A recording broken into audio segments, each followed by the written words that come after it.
एक गांव पड़ता है पालेपुर। पालेपुर एक गांव पड़ता है पास में ही। कोई है पालेपुर का आसपास है? पीछे। अच्छा है, ठीक, बढ़िया। कितने किलोमीटर होगा पालेपुर यहाँ से? 1 किलोमीटर। 5, बिल्कुल सही, 5 किलोमीटर के आसपास। पूजनी बाबा जी का पैतृक ना यहीं पे, माता पिता उनके यहीं पे थे, यहीं जन्म हुआ उनका। उसके पश्चात उनको उनके ननिहाल में, उनके परिवार में मामा ने उनको वहाँ गद्दी मिली, तो वो वहाँ परिक्रमा एक स्थान है फतेहपुर में, परिक्रमा स्थान है, वहाँ वो गए। फिर वो 13 वर्ष की उम्र से पूजनी बाबा जी ने अपना घर छोड़ा, 13 वर्ष की उम्र पहली बार छोड़ा। और जो उनके पिताश्री थे श्री शिव शंकर मिश्र जी, नाम पिता नाम पता, तो वो भी काफी विद्वानों में की गिनती होती है। तंत्र के रूप उसमें भी उनका बड़ा नाम था। तो पूजनी बाबा जी ने अपना घर छोड़ा और माँ कामरूप कामाख्या चले गए। उस बीच में कई उनकी यात्राएं, कई संस्मरण हैं जो हमसे पूजनी बाबा जी शेयर करते थे, आपस में डिस्कस करते थे। कभी लिखने की कोशिश करेंगे, कभी बनाएंगे, कोई डॉक्यूमेंट्री बनेगी, कोशिश कर रहे हैं, तमाम लोग लगे कि लोगों को सही सूचना मिल जाए। तो पूजनी बाबा जी का जन्म, ये जो बसंत पंचमी आ रही है, 136वां वर्ष होगा, 136, 136। तो उनका जन्मदिन हम लोग बराबर मनाते हैं। कुछ चीजें आज आपसे खोलना चाहते हैं, कभी खोली नहीं है।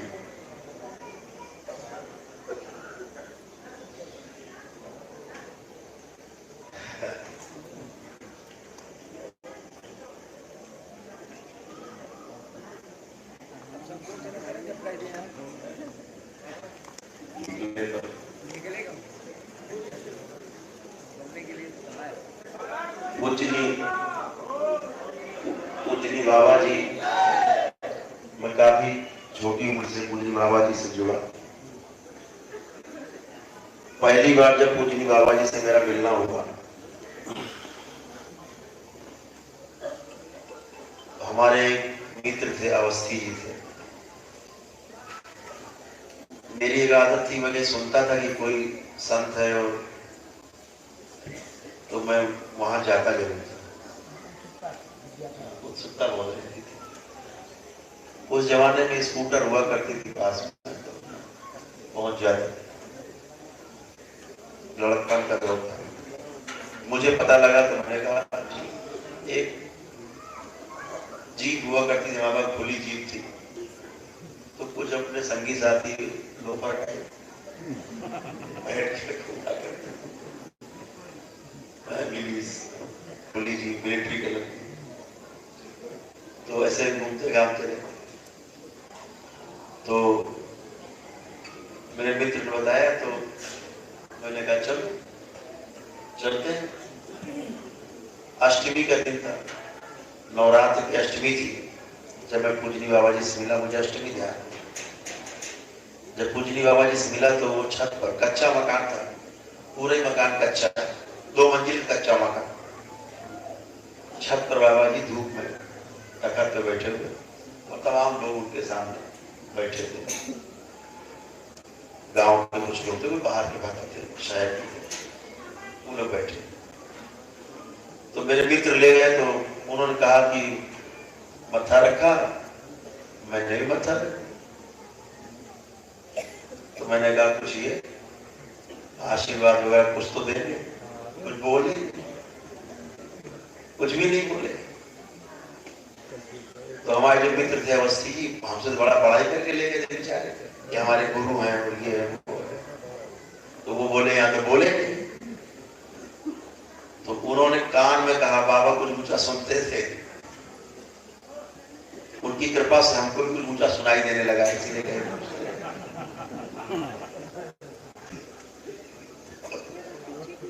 बाबा जो है कई बार कान में उन्होंने अवस्थी जी ने कहा, बाबा भदौरिया साहब आए हैं हमसे और ये 2 साल से अन्न नहीं खाए हैं। तब उस समय अन्न नहीं खाते थे, केवल फल और जूस। यहाँ को रिजर्वेशन नहीं है, बैठिए। तो कहा कि ये 2 साल से अन्न नहीं खाया। उनके कोई असर नहीं हुआ।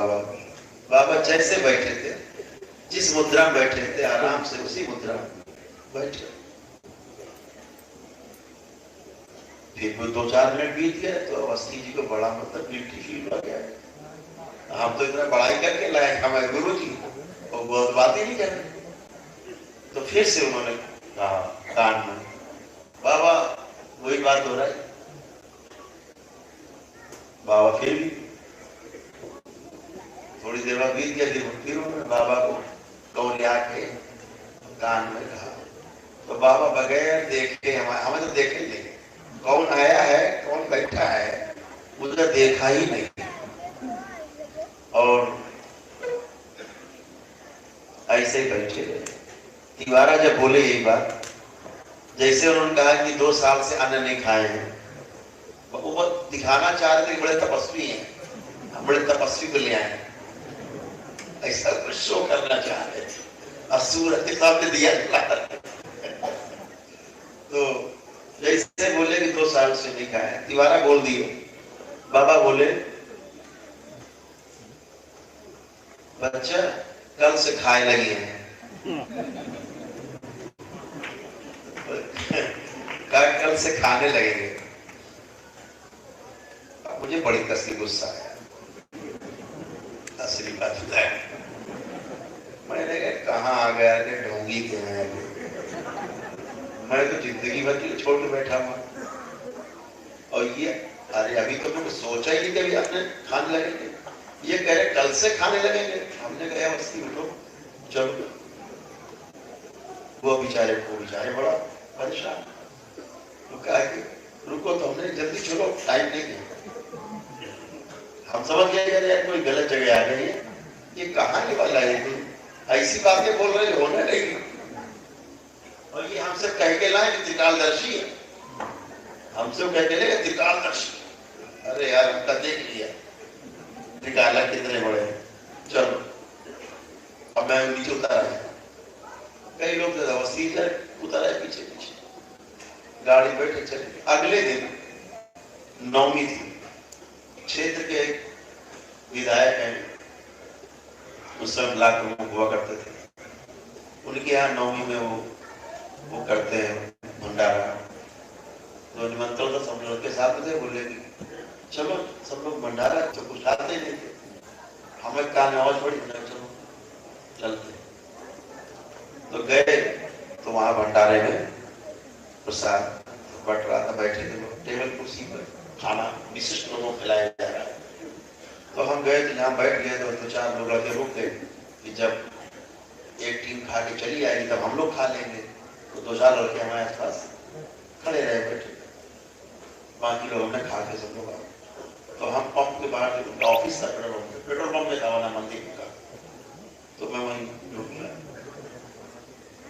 थोड़ी देर में वो आए विधायक जो ब्लॉक प्रमुख थे, वो आए, उनका अरे यहाँ बैठो वहां बैठो चल के। हमने हम तो खाना खाते ही नहीं। तो कोई बात नहीं खाते, अब वो खा के आएंगे एक बार, फिर ये 4 लड़के तुम्हारे अगल बगल खड़े हैं सुरक्षा में, पता नहीं काहे के लिए, अब ये दोबारा खाने जाएंगे तो टाइम लगेगा, तो वहीं बैठ जाओ, तो ये भी खा ले साथ में।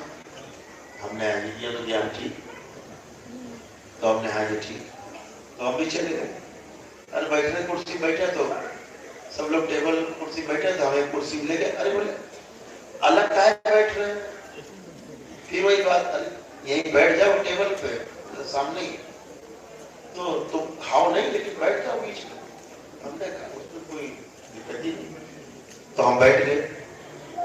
अब जब पत्तल डाली जाने लगी, जब पत्तल हमारे सामने, हमने कहा नहीं हम तो खाते ही। बोले अजीब बात, सबके सामने पत्थर और आपके सामने नहीं, कितना खराब लगता है। नहीं तो बात सही। देखो अब पत्थर रख के जब परोसने का फिर वही कह रहे सबकी पत्थर में मतलब भोजन आप तो खाली रहे, कितना अशोभनीय है। अरे ना खाना किसी को दे दिया लेकिन अशोभनीय लगता है, ये भी सही। परोस गया, जब परोस गया तो वहां तो प्लानिंग चल रही थी कुछ। भदौरे साहब शुरू करो। हमने कहा जीवन की हम तो अन्य नहीं खाते, 2 साल से नहीं खाए, अब तुम करो शुरू करो। पागल आगल हो क्या यार, हमारा तो व्रत है। अरे बोले व्रत कुछ नहीं है, ये तो खाना पड़ेगा, प्रसाद है। तो हमने कहा अन्न है, कहने प्रसाद है। तो हमने भाई देखो जबरदस्ती ना हम खाए वाएंगे नहीं। तो जो तमाम बैठे थे क्षेत्र के तमाम लोग, प्रधान और तमाम अच्छे लोग बैठे क्षेत्र के विशिष्ट लोगों का खाइए। भंडारा अगर कुर्सी और टेबल पे खाया जा रहा हो तो विशिष्ट लोग हैं। तो वो जो ब्लॉक लोग चिल्लाने लगे, अच्छा भैया ये बताओ अध्यक्ष जी खाना नहीं खा रहे हैं तो कितने लोग खाएंगे प्रसाद? कोई नहीं खाएगा, चलो खड़े हो। तो लोग खड़े होने लगे। हमने कहा ये क्या चल रहा था पहला? तो बोला कि अच्छा एक इतना काम करो, थोड़ा खाने में क्या जा रहा है, थोड़ा खा लो, एक और खा लो, एक और खाने में क्या जा रहा है, तो एक और तोड़ो। तो मुझे लगा इसमें कोई बुराई नहीं। अब देखिए ये है घूम रहा है वैसे, जैसा बाबा ने किया वैसे घूमता जा रहा है। तो हमने कहा अच्छा फंस हो गया, इतना आदमी खड़ा हो गया, खाना नहीं खाया। तो हमने एक और तोड़ा और तोड़ के मैंने खा लिया। मैंने कहा थोड़ा सा खाने क्या जाता है, खाए थोड़ा सा खा। खाते समय कुछ नहीं पता लगा, जब गले से नीचे उतर गया कि हम उगल ना सके वाली पोजीशन खत्म हो गई, गले से नीचे उतर गया, तो मुझे बाबा ध्यान है। कहा था काल से खाए रही है, अब तो मेरे काटो तो फोन नहीं, मैं बिल्कुल तड़प उठा और हृदय में आया कि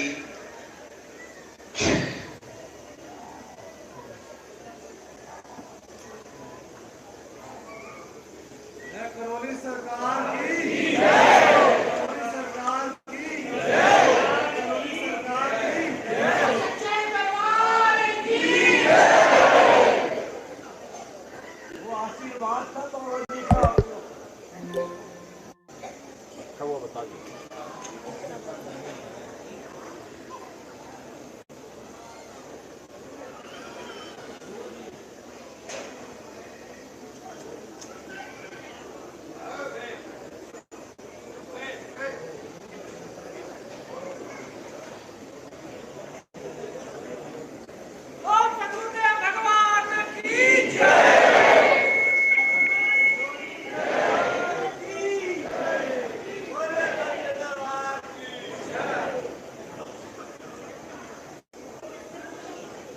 उसी के हृदय में आ गया कि यही सच्चे गुरु हैं, यही सब गुरु हैं।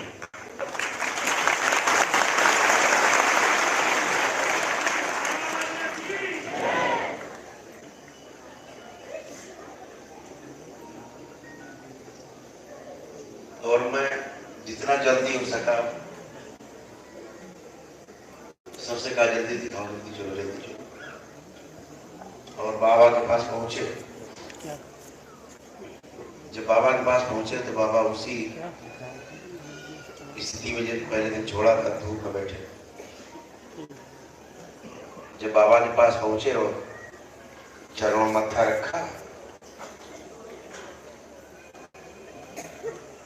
तो उन्होंने कहा बच्चा खाया है?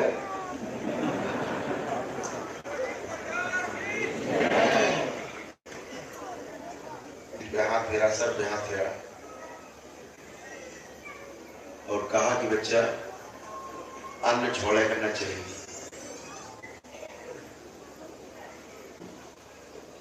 व्रत करो जो शास्त्रोक्त है,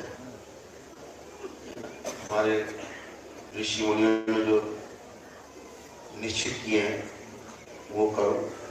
उन्हीं से उन तिथियों पर कम से कम भोजन जाए, कम से कम मन हमारा जो समय स्थिर रहता है उन तिथियों में, काफी हमारा।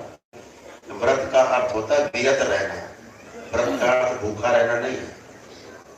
व्रत व्रत है मतलब विरत